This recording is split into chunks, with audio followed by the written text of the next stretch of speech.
Saludos y sean bienvenidos una vez más a su programa, La Biblia tal cual es, para las personas tal cual son. Una vez más le habla su hermano Cristóbal Encarnación. Como ya sabrán, me congrego en la Iglesia Evangélica Pentecostal La Luz de Dios Monte Sinaí, pastoreada por Bernardo Pérez. Bueno, querido espectador, para el día de hoy estaremos dando inicio al estudio de la palabra en el capítulo 1 del libro de Génesis. Pero antes vamos a iniciar con una oración. Padre eterno, Dios de vida y de poder, mira que nos encontramos una vez más en este programa para iniciar un nuevo estudio de tu palabra. Te pedimos, Señor, que seas tú hablando y ministrando a nuestras vidas a través del estudio de tu palabra. Esto te lo pedimos en el nombre de Cristo Jesús. Amén. Repasemos algunos de los puntos importantes que vimos en la introducción a este libro. Vimos que el libro de Génesis nos revela al Dios del pueblo de Israel, distinguiéndolo de los ídolos de los pueblos vecinos. No intenta probar la existencia de Dios, sino presentar su carácter único. Moisés no tuvo que dar una clase magistral explicando de dónde salió Dios, ni de cómo surgió, solo dice que Dios existe y punto. Moisés simplemente lo dio por hecho. Para Moisés decir que Dios existe, es como decir que el agua moja, o que el fuego quema. Dios existe y es un hecho. Ahora repasemos algunos de los temas teológicos del libro de Génesis, así como repasar algunos de los conceptos que vimos del libro de Génesis en el capítulo anterior, temas entre los cuales se incluyen la Trinidad, el pecado, la redención, el pacto, la promesa, Satanás, el reino y la bendición. Veamos 5 puntos que consideramos al menos algo interesantes que se nos presentan en el libro de Génesis. Primero resaltamos que los capítulos del 1 al 11 narran los orígenes del universo y la humanidad, abordando temas como el matrimonio, la familia, la caída y el pecado.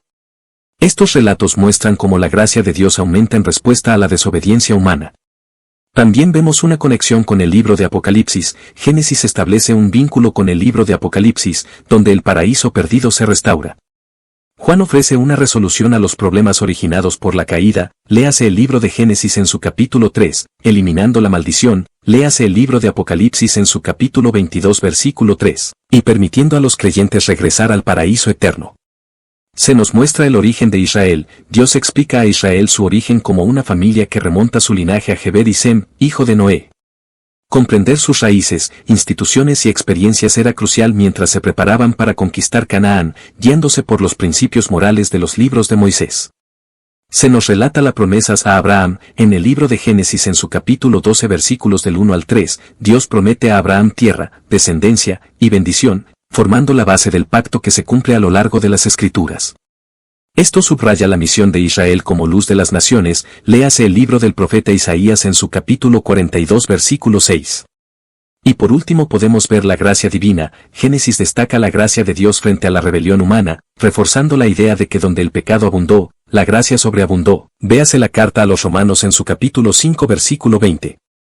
Ahora, para iniciar con el estudio del capítulo 1 de Génesis. Leamos el versículo 1.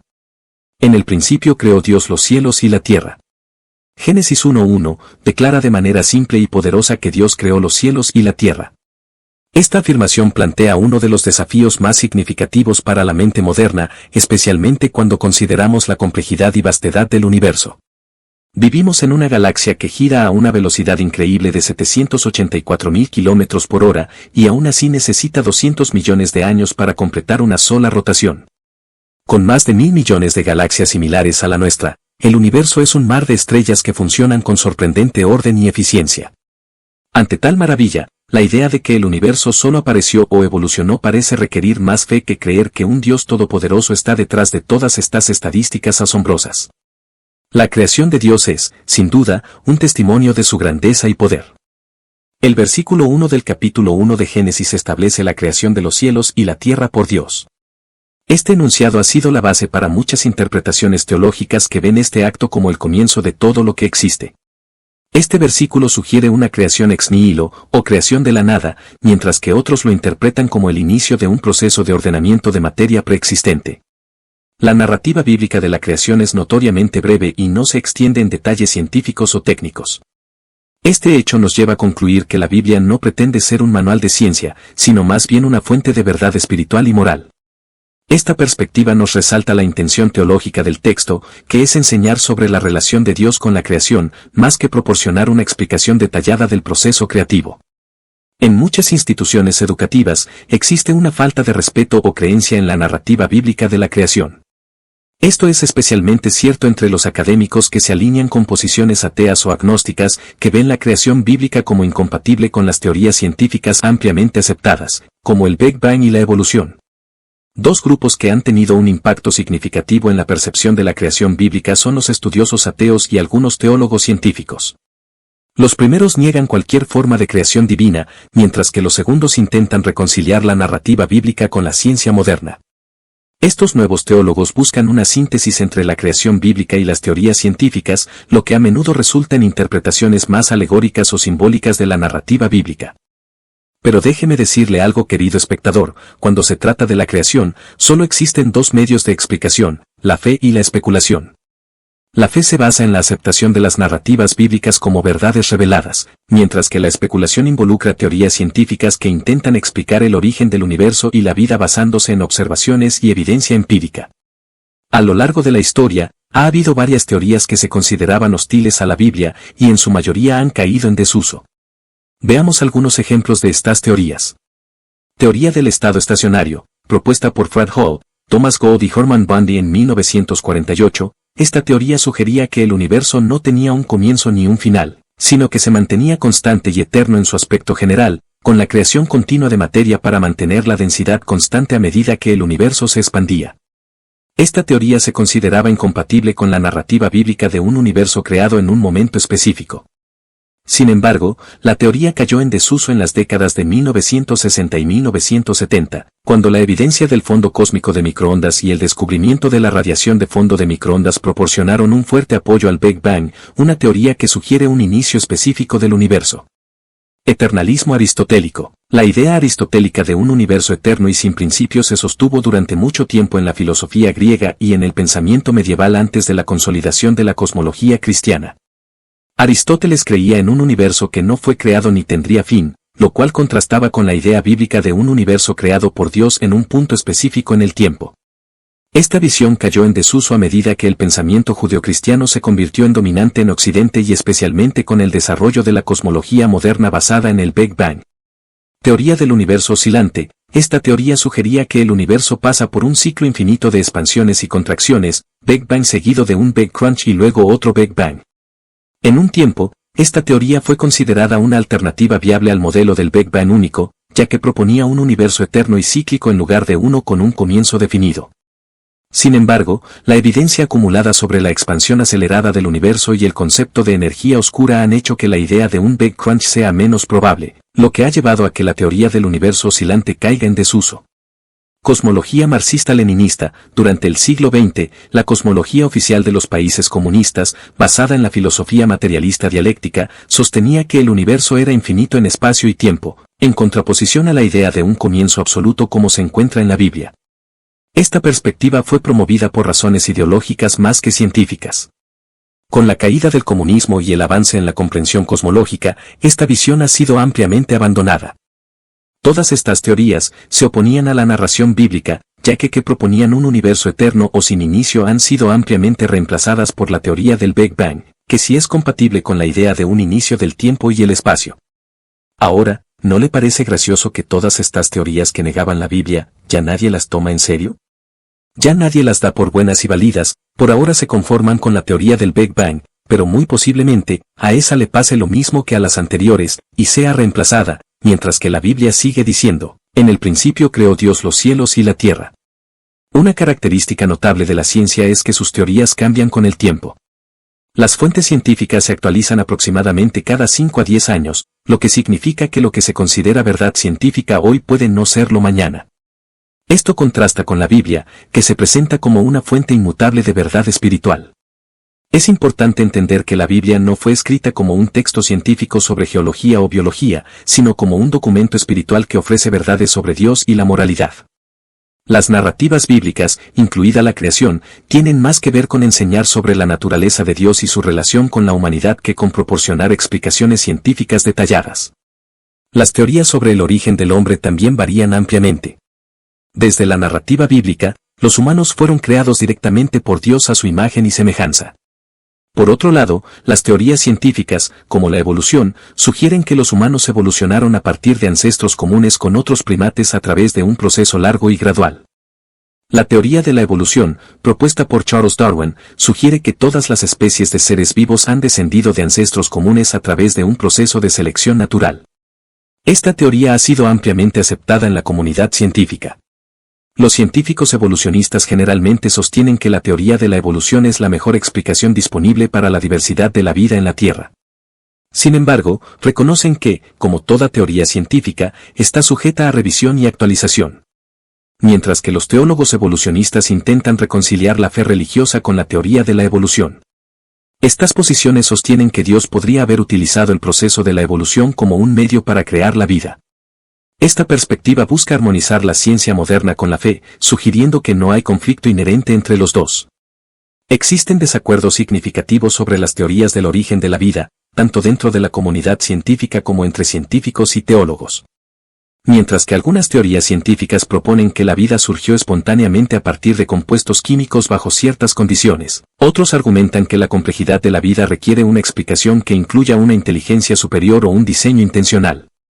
Sabemos que hemos abarcado gran parte de este programa tan solo en su primer versículo, y créame querido espectador, que podríamos durar aún mucho más en este, pero, pensamos que lo mejor sería que avancemos en el programa. Continuemos con el versículo 2. Y la tierra estaba desordenada y vacía, y las tinieblas estaban sobre la faz del abismo, y el Espíritu de Dios se movía sobre la faz de las aguas.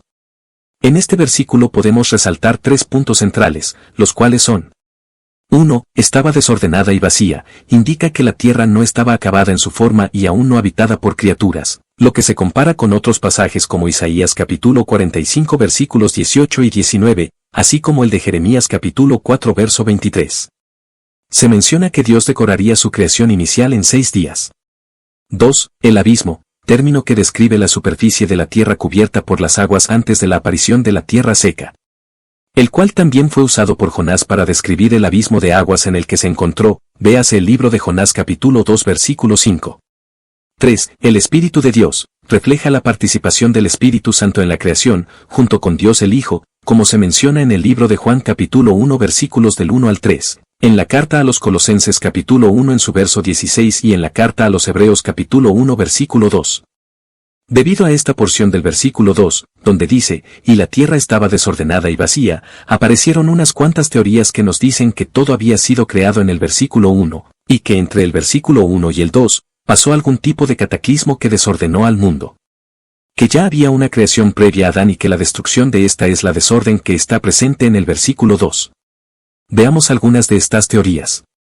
1. Teoría de la brecha, catástrofe entre Génesis 1:1 y 1:2. La teoría de la brecha, también conocida como el Gap Theory, propone que hay un lapso de tiempo indefinido entre el primer y segundo versículo del libro de Génesis. Según esta teoría, después de que Dios creó los cielos y la tierra, Génesis 1:1, una catástrofe destruyó la creación original, lo que resultó en el estado caótico y sin forma de la tierra descrito en Génesis 1:2. Algunos defensores de esta teoría sugieren que esta destrucción estuvo relacionada con la caída de Lucifer y que los fósiles y formaciones geológicas que vemos hoy en día son restos de esta creación preadámica. 2. Vida preadámica relacionada con Lucifer. Esta teoría sugiere que existió una civilización preadámica en la Tierra antes de la creación de Adán y Eva, y que esta civilización estaba gobernada o influenciada por Lucifer antes de su caída.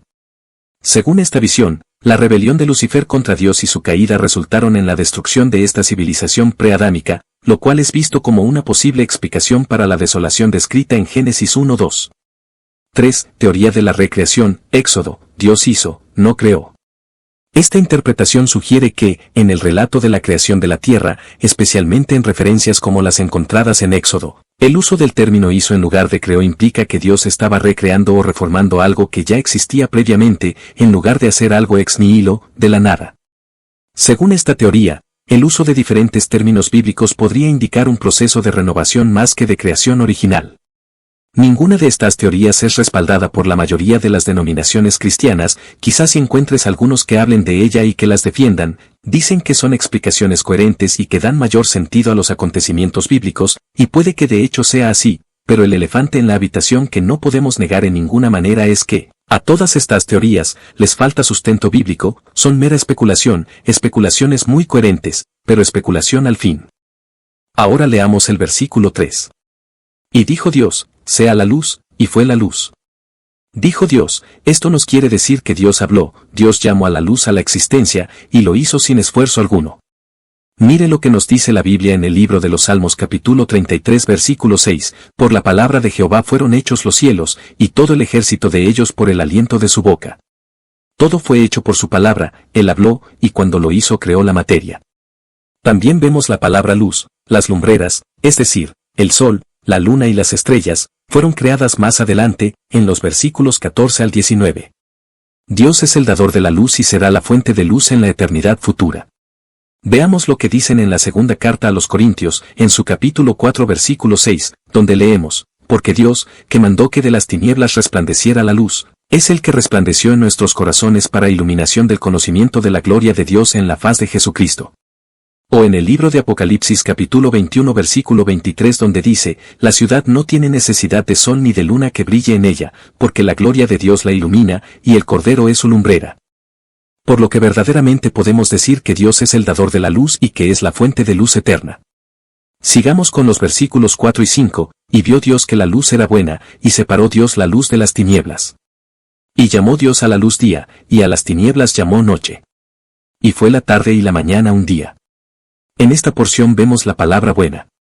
¿Y para qué era buena la luz? Bueno, para que más que para los propósitos para los que fue designada. Luego vemos las palabras separó y llamó, después de la creación inicial, Dios continuó completando su universo. Separar y nombrar fueron actos de dominio que sirvieron como modelo para el hombre, quien también pondría nombres aparte de la creación de Dios, esto se nos narra en los versículos 19 y 20 del capítulo 2.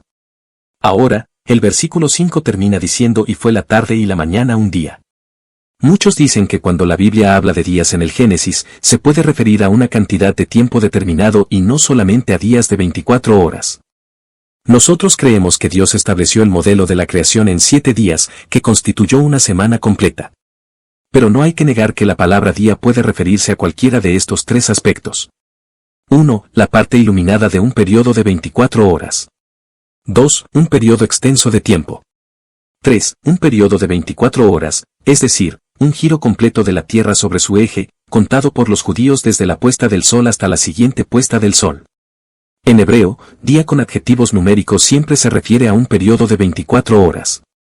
El ciclo de luz y tinieblas indica que la Tierra giraba sobre su eje, por ende, podemos decir que lo que la Biblia narra, son 7 días, 7 vueltas que la Tierra dio sobre su eje, y no que pasaron 7000 años como dicen algunos, debido a que para el Señor un día es como 1000 años. Continuemos con los versículos del 6 al 8.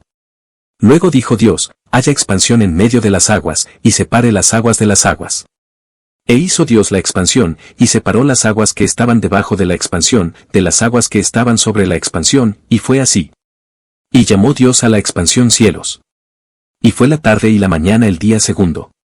La expansión es la parte de la creación de Dios designada como los cielos, pero no es el cielo donde habita el Señor, sino que es lo que el hombre ve cuando alza la vista, es decir, el cielo atmosférico y estelar.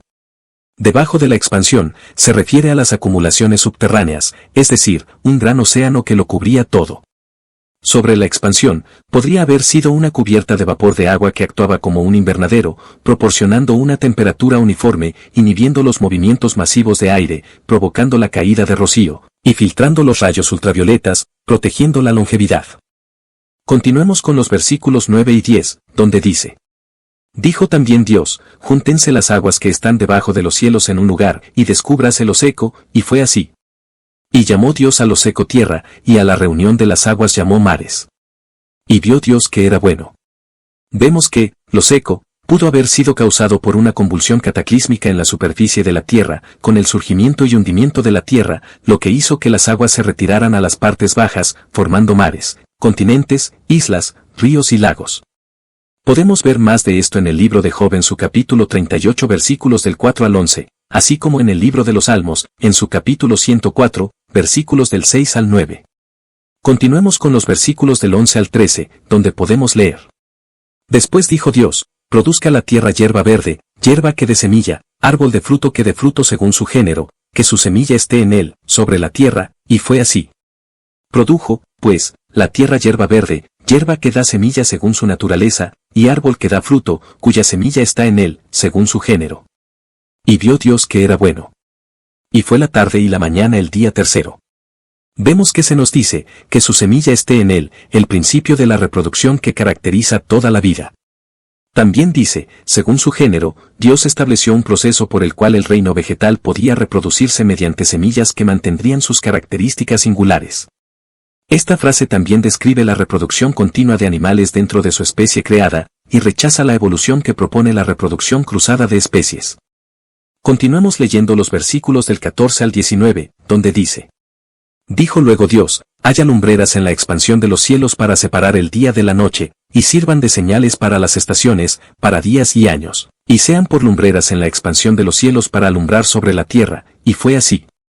E hizo Dios las dos grandes lumbreras, la lumbrera mayor para que señorease en el día, y la lumbrera menor para que señorease en la noche, hizo también las estrellas. Y las puso Dios en la expansión de los cielos para alumbrar sobre la tierra, y para señorear en el día y en la noche, y para separar la luz de las tinieblas. Y vio Dios que era bueno.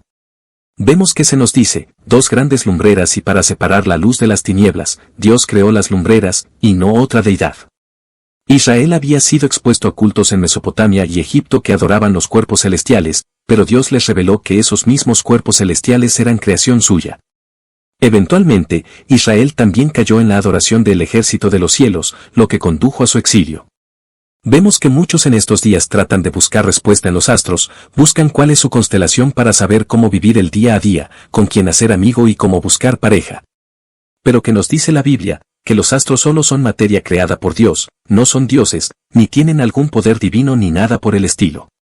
Si usted quiere saber cómo dirigir y guiar su vida, busque de Cristo, lea la Biblia, es la mejor guía que el hombre puede seguir. Continuemos nuestra lectura en los versículos del 20 al 23. Dijo Dios, produzcan las aguas seres vivientes, y aves que vuelen sobre la tierra, en la abierta expansión de los cielos. Y creó Dios los grandes monstruos marinos, y todo ser viviente que se mueve, que las aguas produjeron según su género, y toda ave alada según su especie. Y vio Dios que era bueno. Y Dios los bendijo, diciendo, fructificad y multiplicaos, y llenad las aguas en los mares, y multiplíquense las aves en la tierra. Y fue la tarde y la mañana el día quinto. Seres vivientes, incluye toda clase de peces, aves y mamíferos, también se incluyen los reptiles, y si no le molesta déjenos incluir también a los dinosaurios. También vemos que se nos dice que Dios los bendijo, primera aparición de la palabra bendecir en las Escrituras. La bendición de Dios fue, fructificad y multiplicaos. Leamos ahora los versículos 24 y 25, que dicen, luego dijo Dios. Produzca la tierra seres vivientes según su género, bestias y serpientes y animales de la tierra según su especie, y fue así. E hizo Dios animales de la tierra según su género, y ganado según su género, y todo animal que se arrastra sobre la tierra según su especie. Y vio Dios que era bueno. Animales de la tierra, creemos que son animales diferentes a los del ganado y más grandes, puede que en esto se incluyan dinosaurios como Behemoth, el cual se menciona en el libro de Job, en su capítulo 40 versículo 15. Bestias, animales, representa a todas las clases de animales cuadrúpedos grandes. Y llegamos al versículo 26, y en este hace su entrada el hombre. Vemos lo que dicen los versículos del 26 al 28. Entonces dijo Dios, hagamos al hombre a nuestra imagen, conforme a nuestra semejanza, y señoree en los peces del mar, en las aves de los cielos, en las bestias, en toda la tierra, y en todo animal que se arrastra sobre la tierra. Y creó Dios al hombre a imagen de Dios lo creó, varón y hembra los creó. Y los bendijo Dios, y les dijo, fructificad y multiplicaos, llenad la tierra, y sojuzgadla, y señoread en los peces del mar, en las aves de los cielos, y en todas las bestias que se mueven sobre la tierra. Si nos ha seguido durante este recorrido por la creación, habrá notado que hasta ahora se nos decía, y Dios dijo, y esto fue creado, y dijo Dios, y lo otro fue creado. Pero a la hora de hacer al hombre, Dios dice hagamos, hablando en plural, y después se nos dice conforme a nuestra semejanza. Esta es la primera indicación clara de la Trinidad de Dios. El nombre de Dios, Elohim, que es el que se utiliza en esta porción, es una forma plural, es decir, este es el primer indicio de la Trinidad de Dios. Pasemos ahora con el hombre, el punto culminante de la creación, hecho a imagen de Dios para gobernar la creación. Esta imagen definió la relación única del hombre con Dios, quien era un ser viviente con atributos comunicables de Dios. Define la relación única del hombre con la creación. El hombre, como representante de Dios, gobernaría sobre la creación. Se nos dice que Dios los creó varón y hembra, aunque ambos comparten la imagen de Dios y ejercen dominio sobre la creación, son físicamente diferentes para cumplir el mandamiento de Dios de multiplicarse. Aunque, el hombre de hoy en día dice que no es así. Dicen que ya no hay solo dos sexos, que la mujer no es mujer ni que el hombre es hombre. Eso es lo que dicen ellos, pero veamos lo que dice Dios. Vámonos al libro de Marcos capítulo 10 versículo 6, donde dice, pero al principio de la creación, varón y hembra los hizo Dios. Ve amigo, Dios dice que solo hay varón y hembra. También vemos que Dios los bendijo, segunda bendición que incluye reproducción y dominio. Fructificad y multiplicaos, llenad la tierra y sojuzgadla define el papel del hombre como representante y supervisor de la creación. Sojuzgar se refiere a un ordenamiento productivo, no a una condición salvaje, ya que Dios declaró la creación como buena. Terminemos con los versículos finales que van desde el 29 al 31, donde vemos. Y dijo Dios, he aquí que os he dado toda planta que da semilla, que está sobre toda la tierra, y todo árbol en que hay fruto y que da semilla, os serán para comer. Y a toda bestia de la tierra, y a todas las aves de los cielos, y a todo lo que se arrastra sobre la tierra, en que hay vida, toda planta verde les será para comer. Y fue así. Y vio Dios todo lo que había hecho, y he aquí que era bueno en gran manera. Y fue la tarde y la mañana el día sexto. Vemos esta parte donde dice, para comer, antes de la maldición de la tierra, tanto la humanidad como las bestias eran vegetarianos. Vemos que cuando el Señor termina con la creación, dice que era bueno en gran manera, lo que había sido declarado bueno individualmente ahora es llamado bueno en gran manera colectivamente. Anticipa la conclusión de Dios de que no era bueno para el hombre estar solo, lo cual ocurrió en el sexto día. Y para terminar con el tema de la creación, leamos los versículos del 1 al 3, del capítulo 2 de Génesis, donde podemos leer. Fueron pues, acabados los cielos y la tierra, y todo el ejército de ellos. Y acabó Dios en el día séptimo la obra que hizo, y reposó el día séptimo de toda la obra que hizo. Y bendijo Dios al día séptimo, y lo santificó, porque en él reposó de toda la obra que había hecho en la creación. Bueno querido espectador, este tema de la creación es un tema bastante interesante, pero lamentablemente tenemos que dejarlo hasta aquí. Esto debido a que ya se nos acabó el tiempo. Sabemos que este fue un capítulo bastante largo, pero esperamos que haya sido de provecho para usted y los suyos. Por el día de hoy nos despedimos, pero seguiremos orando para que usted tenga un feliz y bendecido resto de la semana. Que Dios le bendiga, será nuestra oración de la semana.